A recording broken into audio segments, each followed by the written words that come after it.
Alright, welcome back to my YouTube channel. I'm Mandis Vlog. Nako, matindi ho ang pinagtataguan ni Kibuloy. Nandyan lang ho sa Davao, kinumpirma at diretsahang pinaliwanag ng Digong kung bakit hindi mahuli itong si Kibuloy.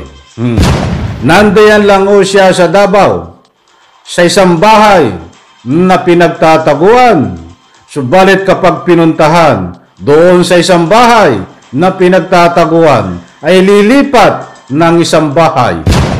Subalit doon sa kanyang paglipat ay pinuntahan muli ng ikangapoy ng uhuli ay muling lumipat sa isang bahay. Patuloy at patuloy ang paglipat ni Kibuloy kaya hindi mahuli mga kaibigan at ito ang nakakagulat. Mamaya diyan ho, sa gulong ng video ating tatalakayin ang lahat. At kung bago pa lang po kayo sa aking maliit pa na YouTube channel, inaanyayan ko po kayo. Please subscribe, sabay-sabay po nating i-like ang video na ito kung nagustuhan nyo po. Ako'y muling nakikiusap mga kaibigan kung pwede lang. Patapusin po nating panoorin ang kabuuan ng vlog na ito at nang sa ganon, lubos po nating maunawaan. Kaibigan, samahan niyo po akong panoorin.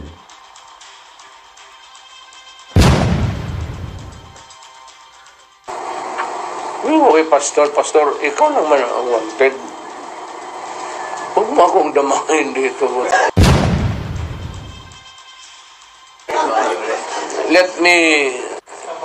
Let me educate all of you. Ang tamayong malaki yan, sa loob maraming bahay. Make sure na sa isang bahay nandyan siya.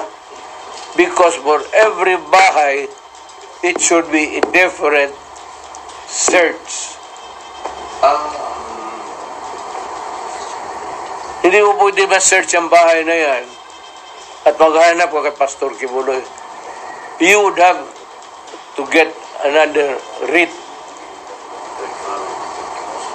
Iba-iba yan. Marami yung bahay na yan. So, mag-ikot siya dyan. Magkabunan kayo. By the time na matapos na napagod ka na, you will become a member of the Jesus Christ. Kingdom of Jesus Christ.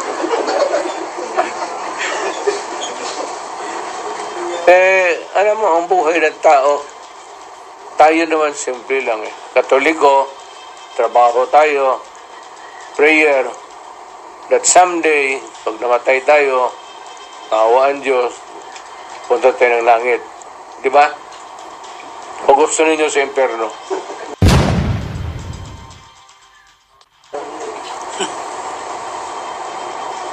Impyerno ang gusto ninyo? Bahala kayo. Ngayon, kahanap ninyo, hindi ninyo mahanap.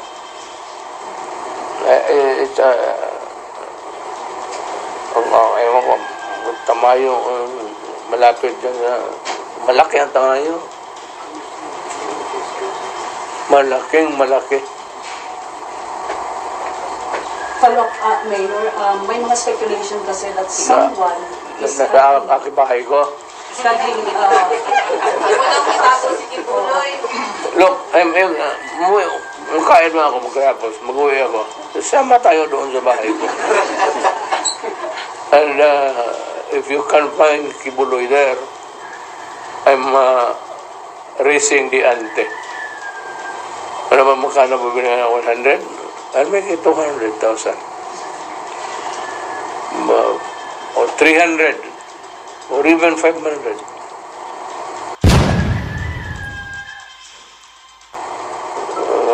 Ibuhos ko na lang yung pera ko para maligaya kayo kung makita ninyo si Kibuloy sa bahay ko.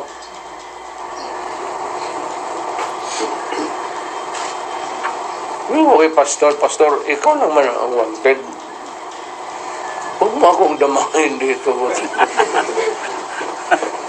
Prosecutor ako tapos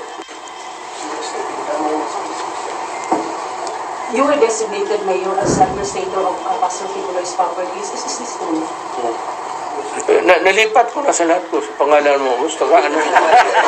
Saan mo gusto yung parke dyan na ano? Bigyan kita. So, totoo yun, mayor? Administrator, in the sense that when he is not around, ngayon, probably in hiding, so yung somebody has to see the management of the kingdom, to preserve the kingdom, not to go into waste. Sayang, nandyan na yan. Kingdom of God yan. Bakit mo yan? Clarification na mayor, the properties in the church also? As a matter of fact, may tulugan ako dyan sa kingdom. Sa likod ng parang kapilya nila. May kwarto ako doon. Gusto kang pumunta doon ngayon eh. Kasama lang kailangan ko. Babae.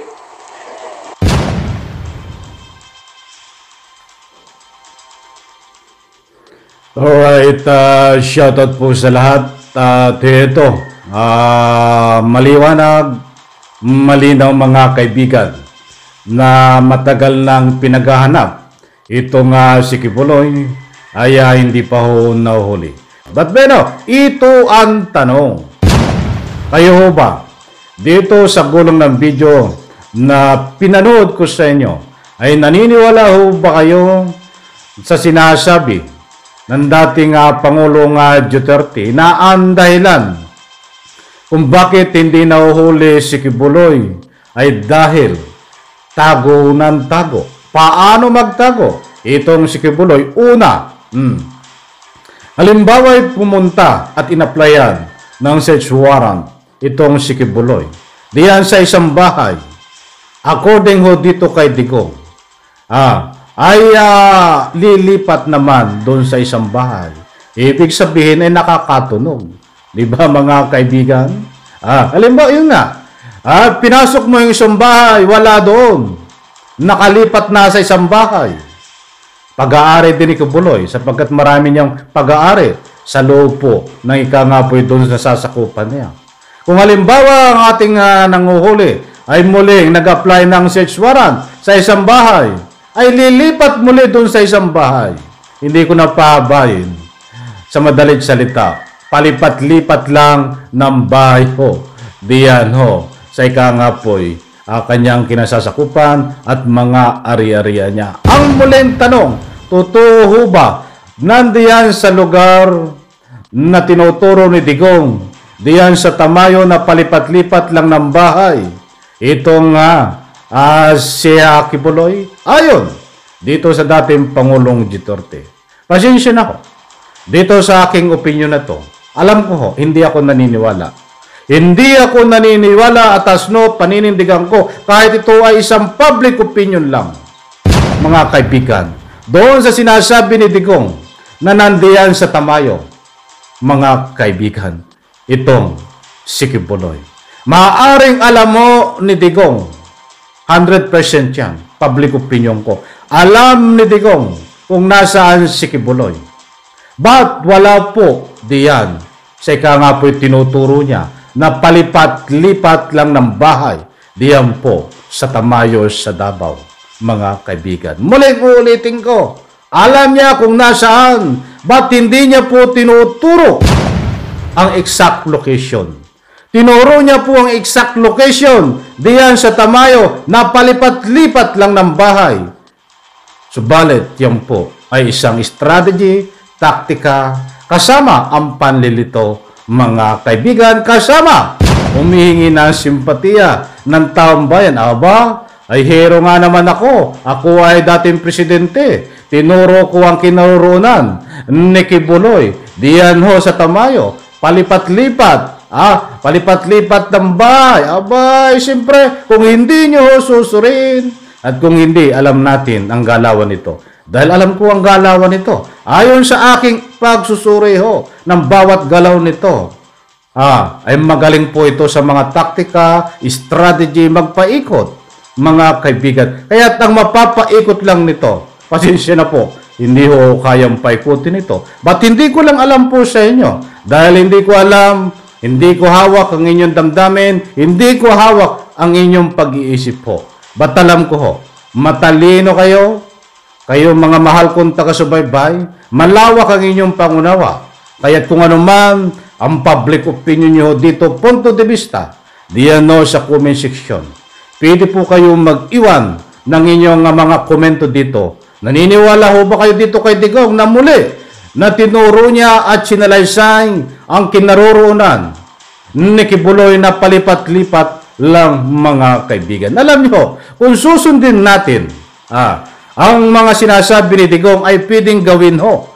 Pwedeng gawin ng mga nanguhuli kay Kibuloy. Pwedeng pagplanuhan. At kung sabi nga ay kung isang search warrant lang in-apply, ay kung halimbawa ay nandito yung bahay na sinearch warrant, dito ho sa kabilang bahay nandun naman siya. Kahit nandun si Kibuloy ay hindi ho po pwedeng hulihin. Mga kaibigan, hindi pwedeng pasukin ang katabing bahay dahil nandun ho ang pumapasok na ika nga po'y walang search warrant. So mga kaibigan, madali lang po yan kung tutuusin. Pwedeng gumawa ng search warrant sabay-sabay.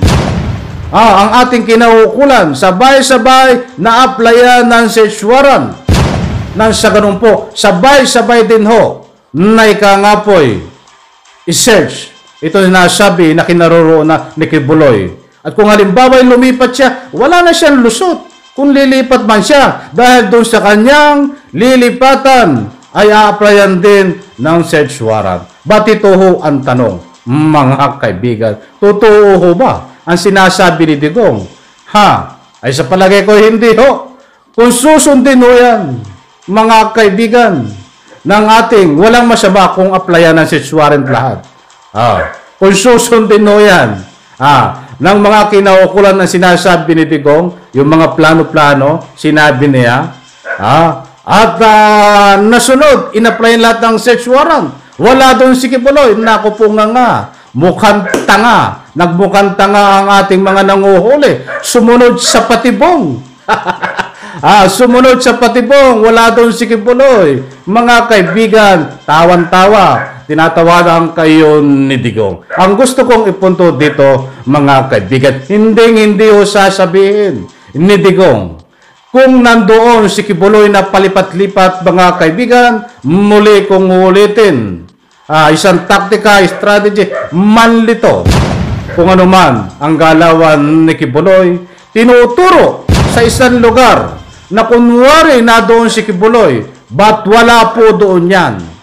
Muli kong uulitin, alam ho ni Digong kung nasaan si Kibuloy. Ba't hindi niya tinuturo ho ang isang lokasyon, eksaktong lugar kung nasaan si Kibuloy? Ang pagturo niya na nandoon si Kibuloy sa Tamayo, iyan ho ay isang taktika, strategy para manlito, mga kaibigan. Ganyan ho, kasanay, katalino, ibang talino to kung paano magpaikot itong ikapoy si Digong. Yan po ay isang punto de vista, public opinion. Mga kaibigan, ba't nagbabatay po tayo dito sa gulong ng video na pinakita ko ho sa inyo? At matindi pa, posible, dito sa nanguhuli kay Kibuloy kapag hindi nahuli at nasawa ng manghuli, sa tagal lang inuhuli ay pwedeng maging membro ng ikapoy kanilang nasasaniban na relihiyon. Naku po, matindi. Alam ko, bagamat isang joke po yan. Ay may laman mo yan ang mga sinasabi niya. Muli po, pagpalain po tayo lahat. Wala na naman tayong oras. Diyan po sa comment section. Huwag po kayong matakot magbigay ng inyong public opinion. Isang like lang po sa video na ito. Maraming salamat. Bye-bye. Pala po kayo.